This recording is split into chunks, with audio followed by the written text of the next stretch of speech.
Welcome back to Industry Change. I'm Richard Tuturngi, and today I have a very special guest, Sam Cawthorn. Welcome. Thank you very much for having me. It's good to have you here, and I wanted to bring Sam on the show because I wanted to talk all about speaking, talking, public speaking, what story showing, what storytelling. And Sam, you're an international best-selling author. You taught me a lot around speaking and talking and communicating. And I wanted to bring you on the show to talk just about that, to talk about how you actually communicate your message to the public. Now, just a bit of a introduction to Sam. Sam is an international best-selling author, a Young Australian of the Year. He's the CEO and founder of the Speakers Institute, which is basically a global phenomenon now with the Speakers Tribe. Yeah.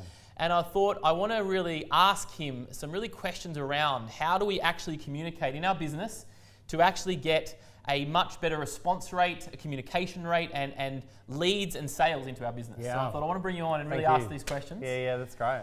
My first question is going to be straight off the bat, and that's like, everybody talks about public speaking is like the scariest thing to do. What are your thoughts on that? And I want to hear a bit more about your story then. Yeah, look, it is scary for most people, and that's particularly because you see all these eyes that are looking at us. But really what that means is that we are craving to feel accepted by everyone else.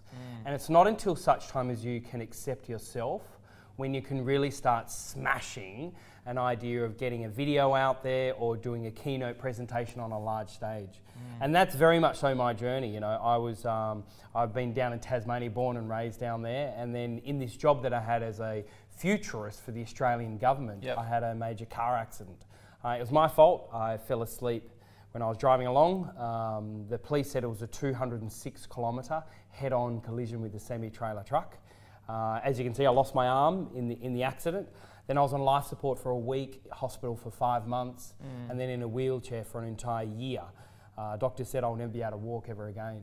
So look, it's a really cool story how not only did I overcome adversity, but I didn't go back into that same job. I was asked to tell my story at a local youth group, then at a school, and then before you knew it, here I am speaking in schools every day. I was charging $500 for a school.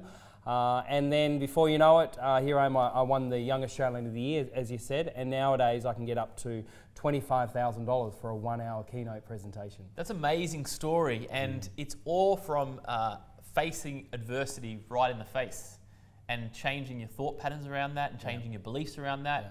Because I guess anybody in that situation, they can really go through a spiral effect, a negative aspect. You totally transform that around. Well, that's the thing. I believe everyone has a story. And the reason why we do what we do is because something in our life, whether it was a moment, shifted our thinking to want to now go out and either develop a product, have a services, or actually have a message. And that story about why we do what we do is absolutely imperative in the sales cycle. If we want to make more money, we need to know why we do what we do in order to get other people across the line to take out their wallet and buy our products, our services, and our message. So I think it's absolutely fundamental for us to learn how to tell our story and show why we do what we do. And that's interesting because as business owners, we're always having to show people what we do and explain to people what we're doing. I guess my initial thought when I hear a professional speaker, I automatically think, okay, he's a professional speaker on stage. I don't want to do that. Yeah. But the more that business owners are dealing with the upcoming video rise and Facebook Lives and all that kind of technology we have, more than ever, they have to be confident at talking. Do you think there's a big shift now with I'm a professional speaker versus I'm great in my business? Is that what you're hearing? Yeah, look, for sure. Look, people follow people. That's the bottom line. Okay. And so if people follow people, then in order for me to follow you, I need to make sure that I like you. I need to make sure that I can connect and relate to you.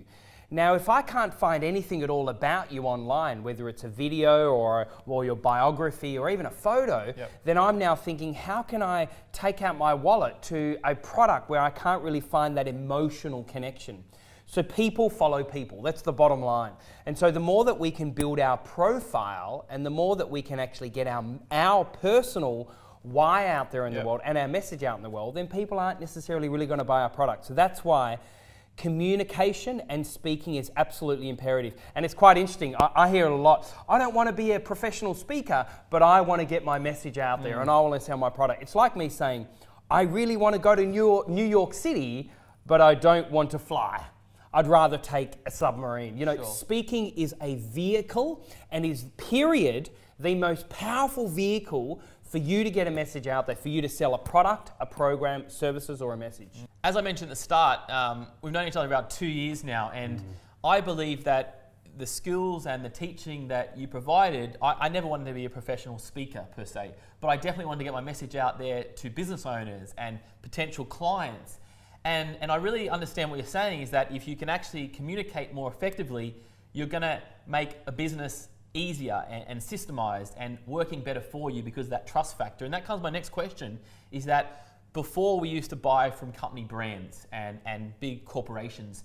Now you're saying that we're hearing, we also say that you've got to get your own personal message out, but do you think that's the case also too for the future of speaking? Where do you see the future of speaking in small businesses happening? Yeah, look, we've now seen this huge popular movement called TED or TEDx. And nowadays, everyone's got a message, everyone wants to get up on a TEDx stage. You also see these small business conferences or events, and we all want to get up on stage, and then we compare and say, oh, look, I could have done a better job than them, or whatever it might be. But we all do need to realize that speaking is the greatest way in order for you to sell more product, in order for you to get your message out there, or in order for your services to boost. Building your profile and so on and so forth. So speaking is absolutely imperative for all business success, whether it's in today's world or in tomorrow's world. Now this speaking could be anything from on stage to also on video camera, which is really, really interesting. So we need to be able to communicate effectively. Now, 2 things on this. Whenever we communicate, we need to realize that it's not only just what we say, but it's also how we say it.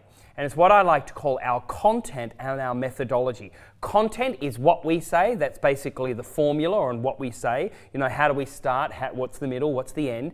And then how we say it. This is all around our non-verbal intelligence.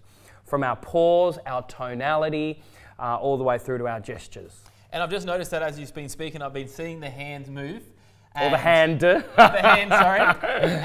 And because I've sat in a lot of your events, I can see that, but it's natural for you. And do you think that that's really the difference between a conversation and really someone that can present themselves well? Is that non-verbal? Yeah, look, the bottom line is this, is that as a professional speaker, I've now spoken in 36 countries, on stage to over 18,000 people.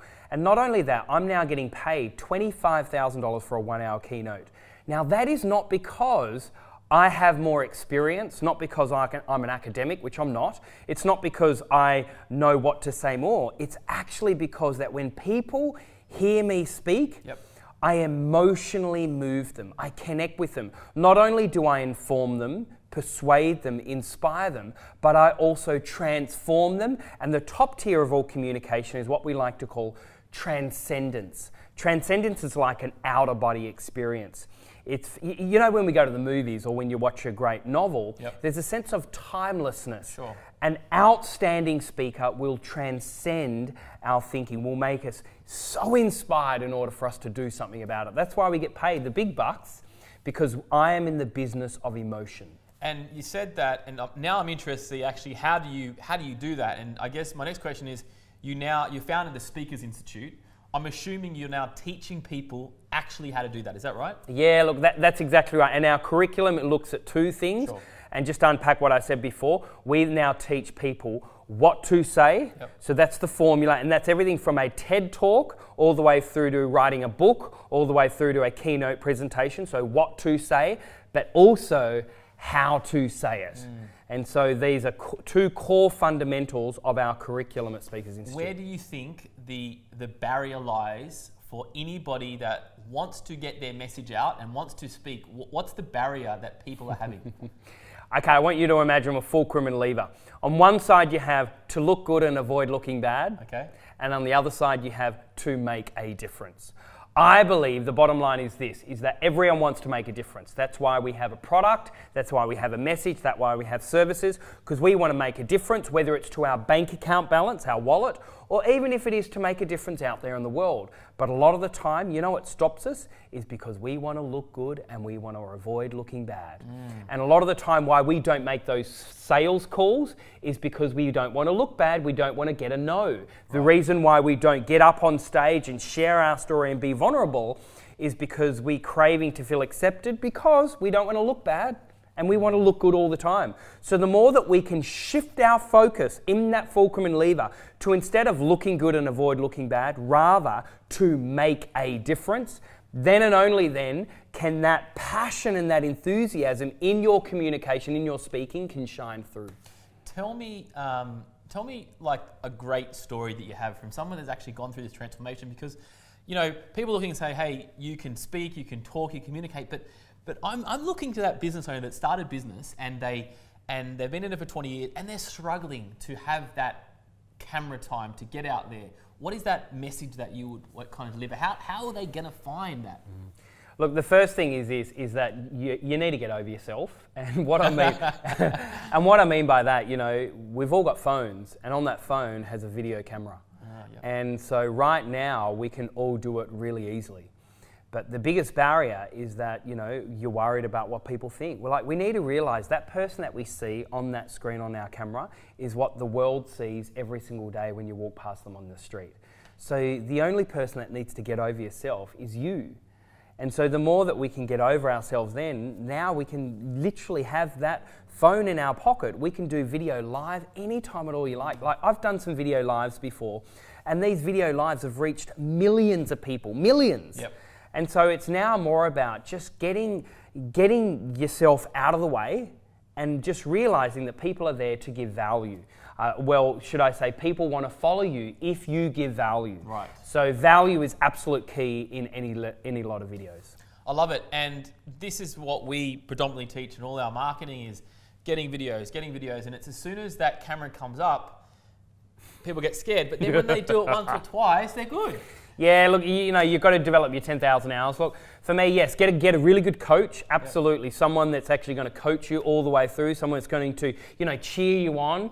You know, a lot of the time I talk about proximity is power. So, you know, you are the average of your 5 closest friends. If you hang around with people that don't do videos and laugh at you doing videos, then they're not the type of people you need to hang out with. If you hang around with people that are cheering you on to say, get your video out, get your video out, get your video out, then clearly you want to get your video out. I love this, and I want to pause for a second. Proximity is power. I have been hanging in your presence for about 2 years, and it's always in the back of my mind. Proximity is power. Proximity is power. And I think that really, I definitely seen that, especially anybody that you hang around, you start to realize that that's the habits you're forming. That's the habits you're forming. As you keep progressing through your business or your career or your life, you've got to always look around to who's out there, because then you can start to see, okay, what are my habits? Why am I acting this way? Yeah. Why am I performing in my business this way? I really thank you for that proximity. And we actually met in Costa Rica, didn't we? We did, at a place called Awesomeness Fest, and it was proximity, right? It always comes down to proximity. Yeah. Okay, I've got another question for you. Let's talk about, and I think we covered that, but the future of speaking and presenting. Do you think that's going to make it, now that the technology in cameras and virtual reality, I know you've dabbled into that a little bit. Talk about how, do you think that we're still going to have live events and speaking and that kind of stuff, or do you think everything's going to go to video now? Yeah. Look, video is always going to be king out there for sure, but yet at the same time, these events, we still want to go along. Yep. You know, just last week here in Sydney, there was a large event where they put 40,000 people in the room, and they're all gamers, and what they were doing, they were watching a whole heap of professional gamers play games, but in the live stadium that it was here in Sydney. So live events are still going to be really needed because people want that essence and the experience and that atmosphere. Yep. But you know, the bottom line is this, is that if you're not doing video now, then your business will not be in existence in the future. It's simple as that. Right. Now, with video, it needs to be in bite-sized chunks. Short, sharp, straight to the point. You know, there was a reason why Twitter came in. 140 characters or less, you should be able to communicate every news article, every quote, every idea, every thought in 140 characters or less. I believe that that's exactly the same now with videos. Very soon, videos you're going to have to do your video a minute or less. That means that you need to communicate your message or an idea or a thought in a minute or less. And if you can't, then you don't know it well enough. Great. Well, I'm going to hold you to that. So my next question is that you've got a new book coming out and it's called Story Showing. Is that correct? Yes. I'm really excited because that really fits into what we teach here at Com. We teach all about getting your story out. So tell me why that's the title and what's that future now for that book? The word storytelling is actually in the Oxford Dictionary as one word. I'm sick and tired of when people tell me what to do. My parents told me what to do. My teacher told me what to do. Yep. My boss tells me what to do. And nowadays, we're now teaching other people, go and tell other people your story. For me, tell is very dictatorship and it's very head. I believe that the new way and how to stand out from the storytellers is actually by showing someone something, is by showing them your story rather than telling them your story. Just tell me something. How does this land with you? If I say, let me tell you something, compared to saying, let me show you something. Totally different. It lands totally different. I'm ready to see. Yeah, exactly right. So nowadays, we need to be story showers rather than storytellers. So my latest book is actually called Story Showing. And when's that come out? It comes out in October 2017. And I love that. I'm excited to see that all come out and to make those top-selling list.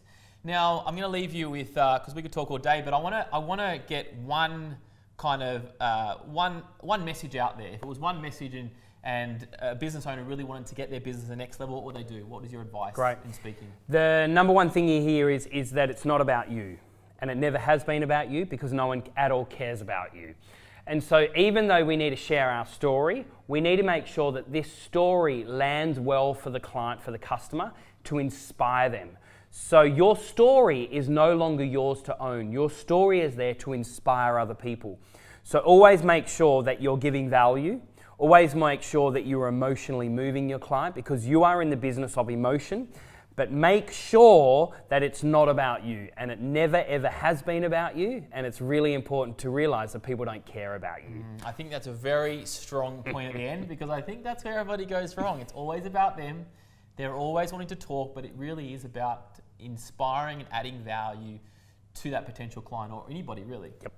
Awesome. Thanks so much. No problems at all. It's been a pleasure. Thank you very much for having me. And I know Sam's going to be at our upcoming 2-day digital marketing business summit. So I look forward to, really making sure that clients can walk away, members can walk away and go, wow, I'm so much more confident to now go and film. So I'm looking forward to that presentation. Good stuff. I'm looking forward to it as well. Thanks, Sam. Thank you very much. I'll see you next time on Industry Change. Thanks so much.